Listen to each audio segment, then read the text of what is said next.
good morning, good afternoon, good evening, good night. I don't know what time you're watching this, but I'm sure I've mentioned your time frame. Now, uh, if you're watching this around April 2025, one of the most trending topics is about the Trump tariffs. That there is almost going to be a third world war, which in this case is a trade war, which has been started by the Trump administration. And what is it about?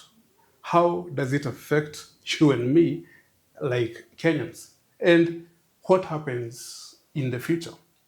Because one of the indicators of how the economy is doing or whether there is danger or things are going well is the stock exchange. And we've observed how volatile it has been in the last few weeks. The stock exchanges around the world losing a lot of points because of the dire consequences of the trade wars that are resulting from the Trump tariff. Yet, this is not anything new. It has been there, it has been tried, it has been tested, sometimes failed, sometimes worked. But what makes it different this time?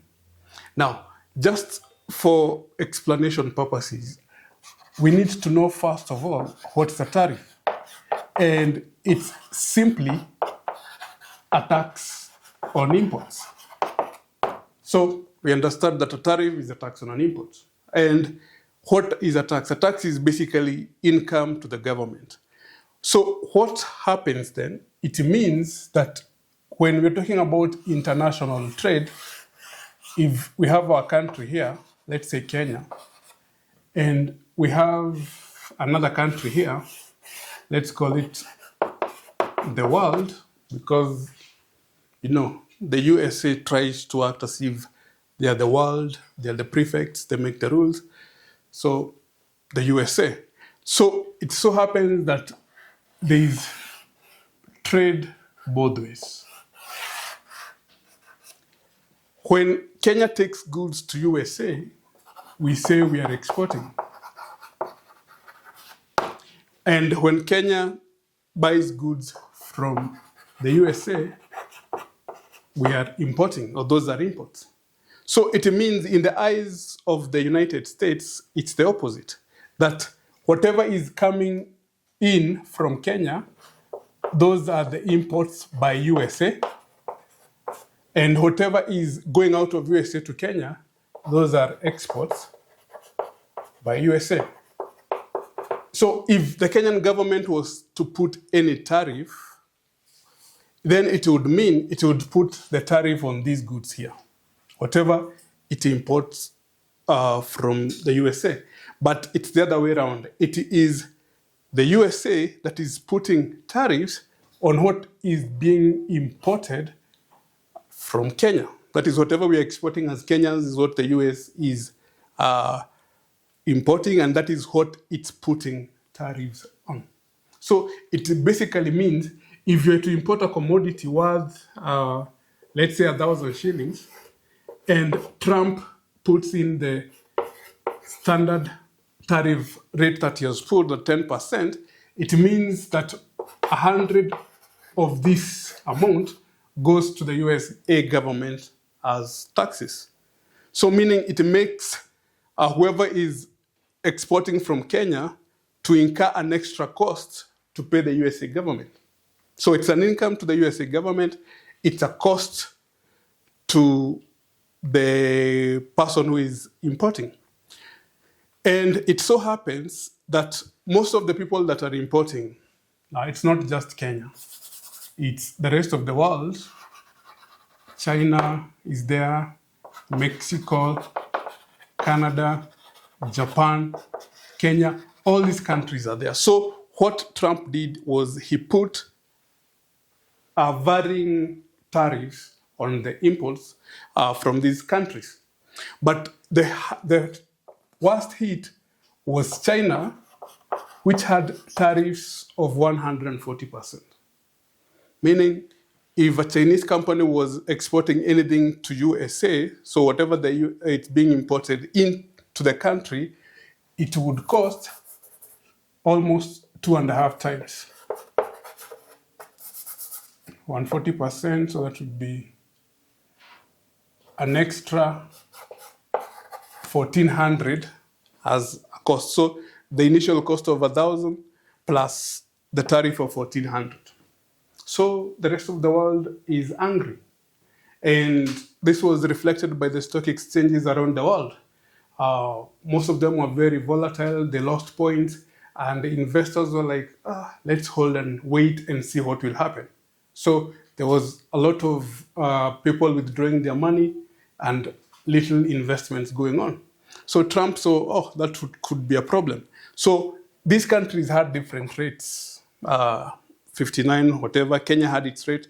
But then after the April, he resettled to the previous rate and put a standard rate of 10%, except for China, which was left at 140%.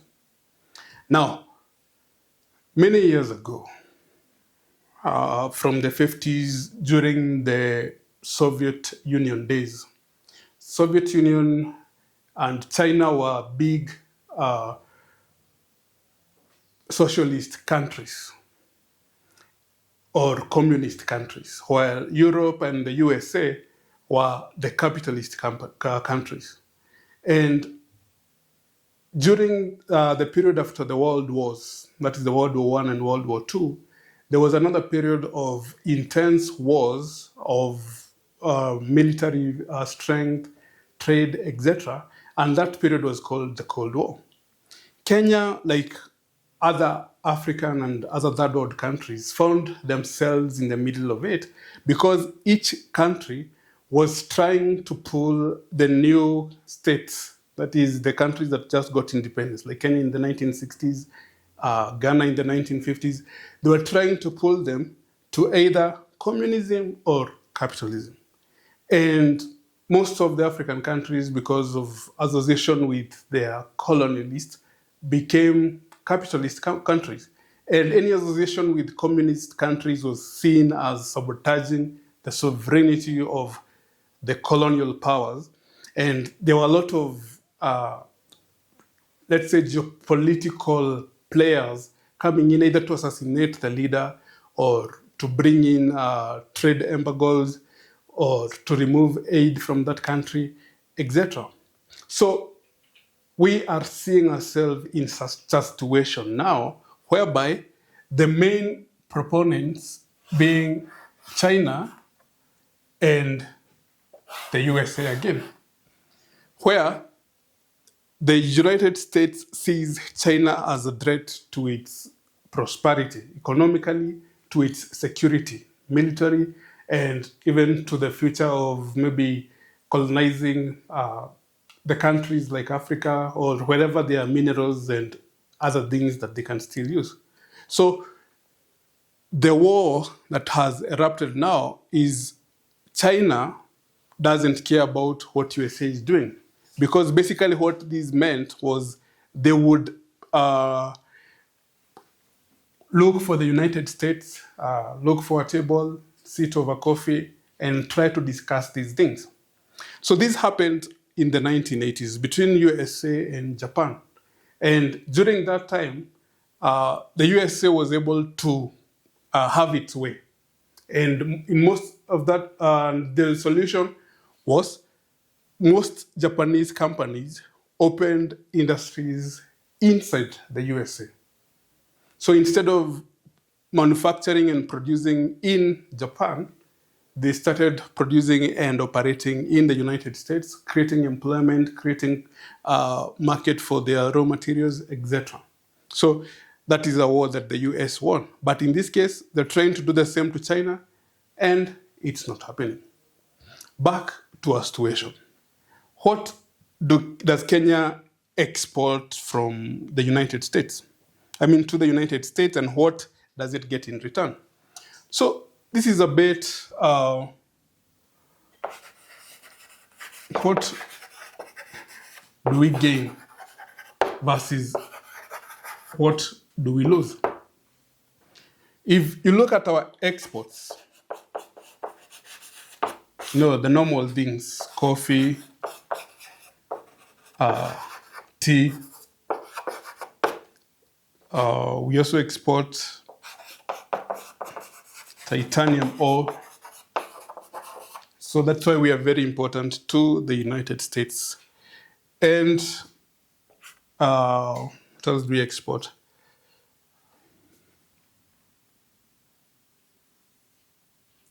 Macadamia.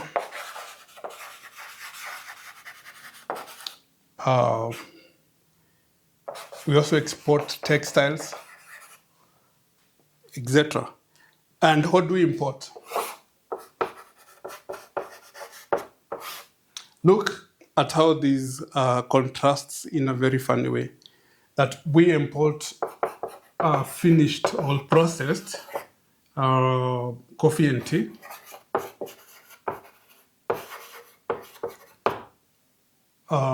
We import, of course, machinery. Like they take the titanium ore, they use it to create things like paint, things for machinery, etc. And we import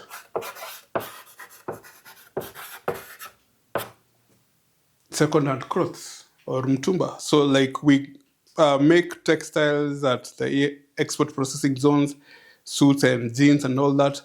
We export to them as new clothes, and in return, we import second-hand clothes. But this is not just the problem. The bigger problem is here.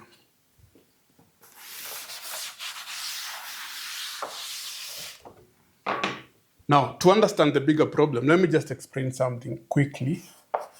We have in economics what we call the gross domestic product, the GDP.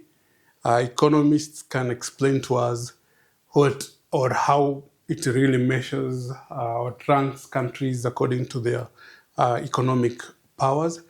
And we find that there is a formula for calculating the gross domestic product of a country. What we consume plus all the investments that we make plus what the government spends, military, all that, plus what we call here exports minus imports. So this small equation here, E minus X, exports is represented by X, has two consequences. One, it gives us what we call the balance of trade and the balance of payments. Now, let's, for one, just make an assumption. Okay, it's not really an assumption, but our gross domestic product for 2024 in dollar form was about 125 billion. That is, if you take the consumption part, you take the investment part, and you take the government spending part, 125 billion. Now, what that means is that we have not taken into account the exports and the imports.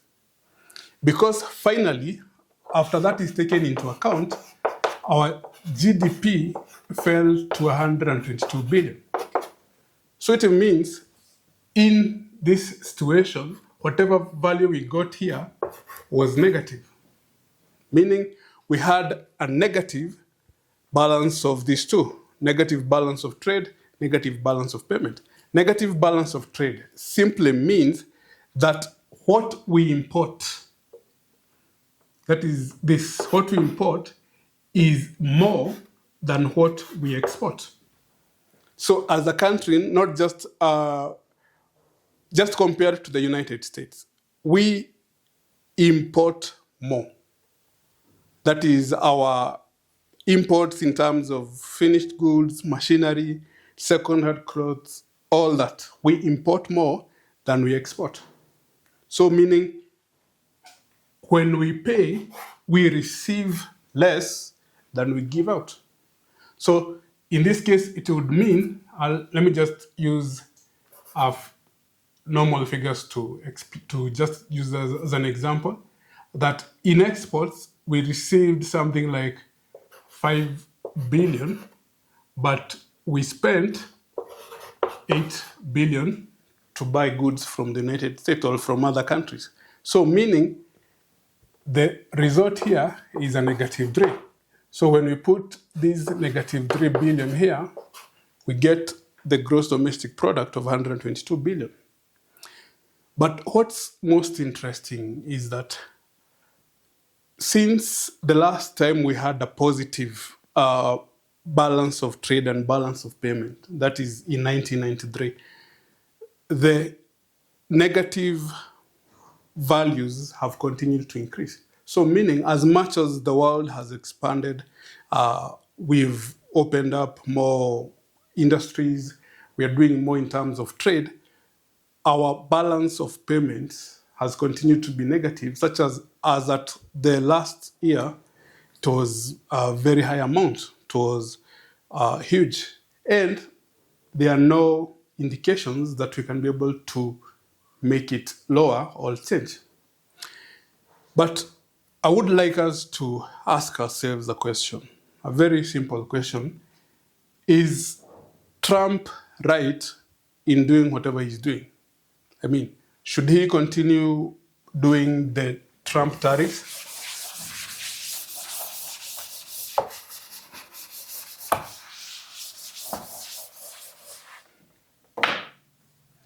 So the question is it justified? And I will answer that question with an example. In Kenya, or rather Kenya, is ranked first in Africa and fourth in the whole world as being the biggest. This is a bit embarrassing to say, but we are first in Africa, fourth in the world as the biggest mtumba importers. Biggest in Africa, number 4 in the world. Not machinery, not medicine, not technology, mtush. Now, I want to ask another question to be able to answer the earlier question. Can the mtumba business coexist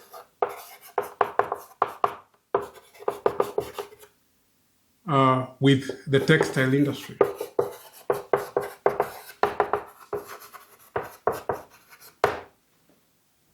That's food for thought. Do you think that the mtumba business, because it's not an industry as such, because all we do is import, can it coexist with the traditional textile industry where we have farmers who grow cotton, where we have jewelries that process the cotton, where we have factories that process the cotton into garments, where we have tailors actually working inside factories with permanent and pensionable employment and produce garments for the whole country, uniforms for parastatals and government organizations, factory wear, police uniforms. Do you think that industry can coexist together with the mtumba business? My answer is no. We have depended, or we have gone too far into the mtumba business that we have destroyed the textile industry in Kenya. The Rivertex factory in Eldoret no longer works, it's closed. attempts have been made to revive it, but still impossible. As much as there is an argument that the Mtumba business employs 12 million people directly and about supports 6.4 million households and contributes about 16 billion in taxes. Yeah, that's good. That's good for the Mtumba business. But at what cost?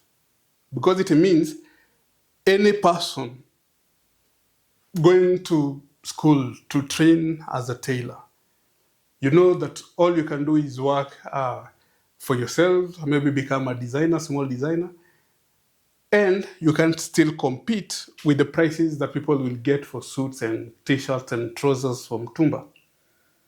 If you don't start your own design shop, you become a tailor who sits by the roadside, waiting for people's clothes to tear so that you can mend them, because you cannot be employed in the textile industry. We call on the government so many times. We ask the government to intervene, open the textile industries, etc. But do you know the best way that the government can intervene is by tariffs on Mtumba imports. That's the best and only way that the government can save the textile industry. Tariffs on Mtumba business.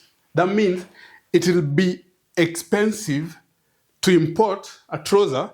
Let's say a trouser that was currently selling in the Mtumba places at 2,000 shillings. No, 2,000 is so much. Let's say 500. If they put 100% tariff, that means that the same trouser will now cost 1,000 shillings because you'll have to incur the cost of bringing it to Kenya plus the costs of the taxes, that is the tariffs, which will increase the cost to 1,000. If, on the other hand, the Rivertex and other textile industries are selling the same trouser at 1,000, so even customers or the public will see, okay, I shouldn't go buy a second-hand cloth when I can get a new one at the same price. But currently it's the other way around. The new ones or the ones that are processed in our industries cost higher than what the Mtumba will put. So, but why is it not happening? In fact, they've tried it. In 2019, the East African community had a proposal to phase out Mtumbas. So they had a proposal to put tariffs on Mtumba imports and discourage people from buying and trading in second-hand clothes. But Kenya, sooner than the plan had started, removed itself from the plan, reasoning that its trade partners, the USA, China, and other countries were going to retaliate with their own tariffs, and it would make it harder for Kenya to do business with them. In fact, they mentioned a trade act, the Africa Growth and Opportunities Act, which was a trade act by the United States and Europe for African countries, where they allowed African countries to import goods, or rather to take goods to those countries at no tariffs. In return, we also buy goods from them at no tariffs. So putting tariffs on Mtumba was a way of going against the agreement, and this was seen as a breach of the agreement. Kenya receded from the pact. I don't know whether other East African countries did the same. So we continue with the Mtumba, and we continue with the death of the textile industry. But Trump sees it other way. He doesn't want, because they have statistics to show that since they started trade or they started trading with China and whatever business agreement pacts that they had with China, manufacturing jobs had declined by a very big percentage. So meaning that there are a lot of unemployed people, or rather people who were in the manufacturing businesses, cost of raw materials, etc., were going high, and yet they were not able to produce as cheaply and efficiently as China was doing. So China represents the same threat to the United States, the same way United States represents a threat to our textile industry by forcing us to import Mtumba clothes because we cannot put a tariff on them because of the AGOA issue. I know that was here, there, nowhere sometimes, but I believe in a way you've understood why there's this whole issue about the tariffs, Trump tariffs, etc. But to understand more, watch our TikTok videos. Also, please remember to like this video, leave a comment if you have any questions. Also, share with your friends and subscribe to the channel. Until the next one, see you then.